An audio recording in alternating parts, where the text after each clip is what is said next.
ओम शांति। आइए जानते हैं ब्रह्मा कुमारी में कैसे बदला लें। आइए जानते हैं नया तरीका। आज वर्तमान समय सभी एक एक से परेशान हैं। कोई किसी से खुश नहीं, संतुष्ट नहीं।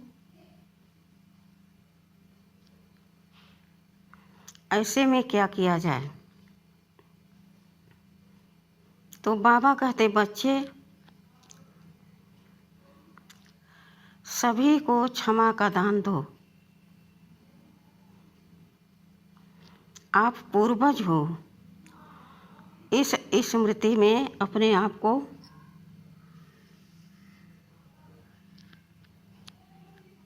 खड़ा करो और क्षमा करने का भाव इमर्ज करो।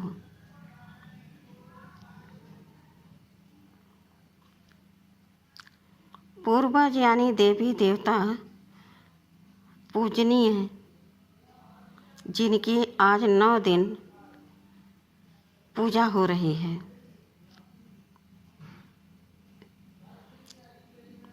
मैं क्षमा के सागर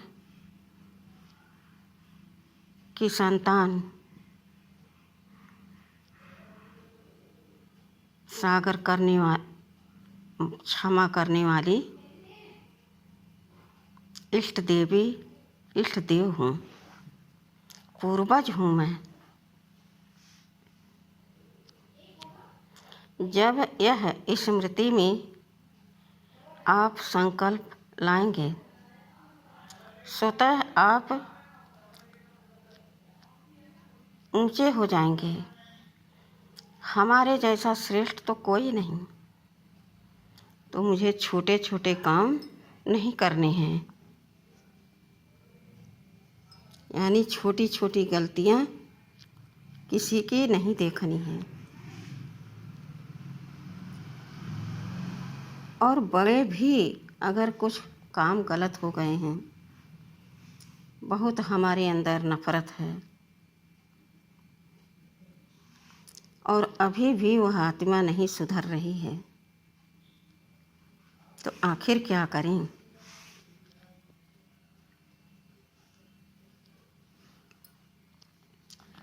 बदले की भावना।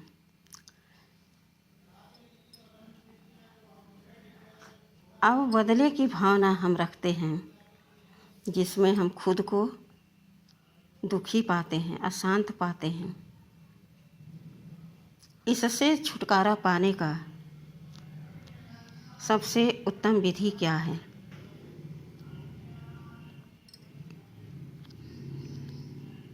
तो आप जब पूर्वज की सीट पर सेट होंगे, महान आत्मा अपने को समझेंगे, श्रेष्ठ आत्मा अपने को समझेंगे,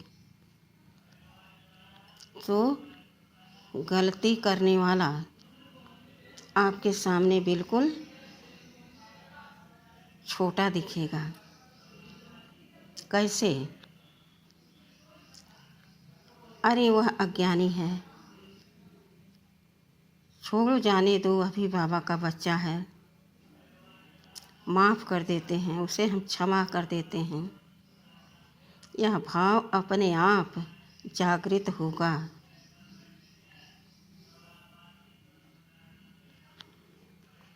क्योंकि देखिए, जो बड़े पद पर हैं, वह क्या चलते फिरते सबकी छोटी छोटी गलतियों को लेकर के चलते हैं। अगर ऐसा करेंगे तो आगे कैसे बढ़ेंगे?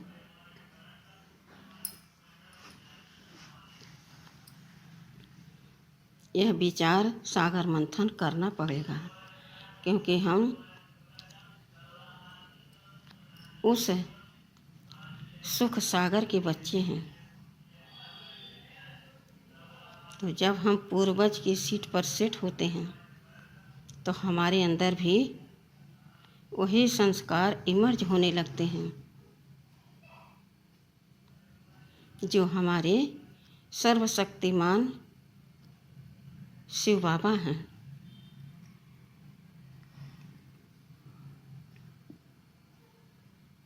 और सहज भाव से हम सबको क्षमा कर पाते हैं, क्योंकि हमारे अंदर श्रेष्ठता आ गई, विशेषता आ गई, पहचान परख आ गई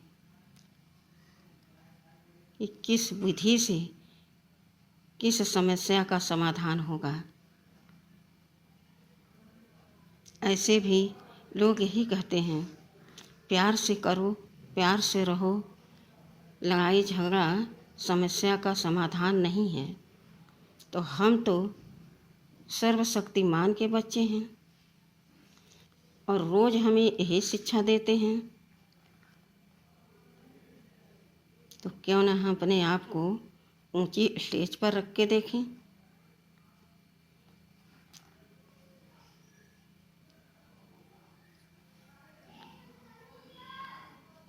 जब हम क्षमा नहीं किए रहते हैं,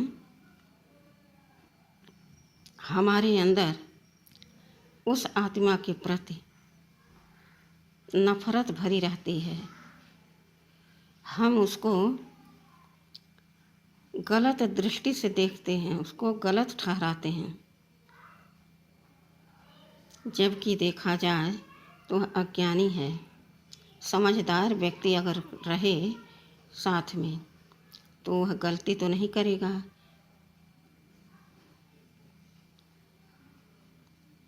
तो समझ जाना चाहिए इसका कोई दोष नहीं, इसके कर्मों के हिसाब से इसके संस्कार बने हैं। वैसा ही वह कर रहा, वैसा ही वह बोल रहा है। लेकिन हम तो श्रेष्ठ हैं, पूजनीय हैं। अगर हम भी वैसा करेंगे तो क्या हमारी पूजा होगी? नहीं होगी। इसलिए हमें स्वयं पर अटेंशन रखना होगा और दूसरों पर क्षमा भाव का दृष्टि रखनी होगी।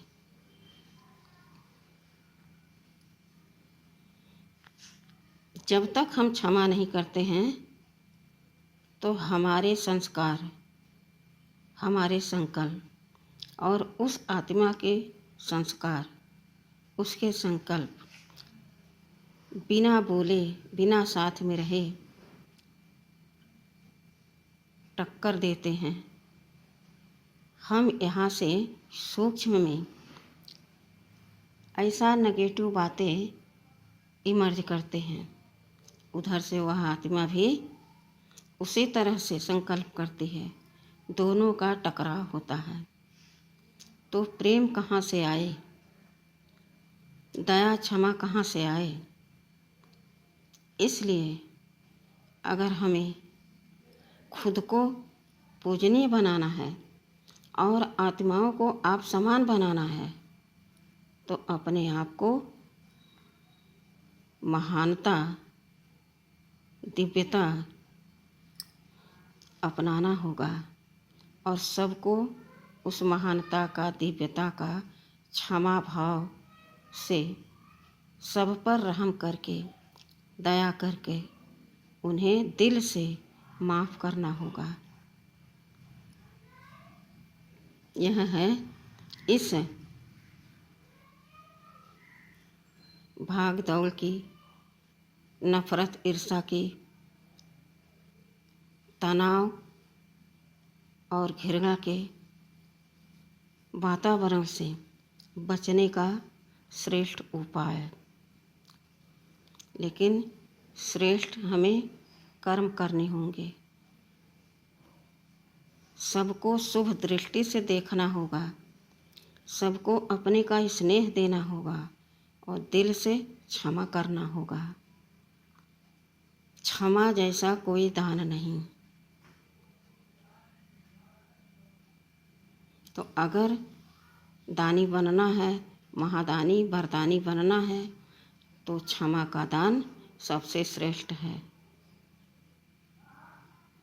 तो आज से अमृत वेले में सभी आत्माओं को बाबा के समीप ले जाएं और स्वयं को बाबा के समीप समर्पण करें और बाबा से कहें, बाबा मैं सारी आत्माओं को जिनसे हमारी अनबन हुई उन्हें हम दिल से क्षमा करते हैं और आप भी इन्हें क्षमा कर दीजिएगा। और उन आत्माओं से भी कहें कि अगर मुझसे कोई गलती हुई है जिसके कारण आप दुखी हुए हो तो हम दिल से क्षमा मांगते हैं। यह हुआ हल्के रहने का सहज विधि, सहज तरीका। अच्छा, ओम शांति।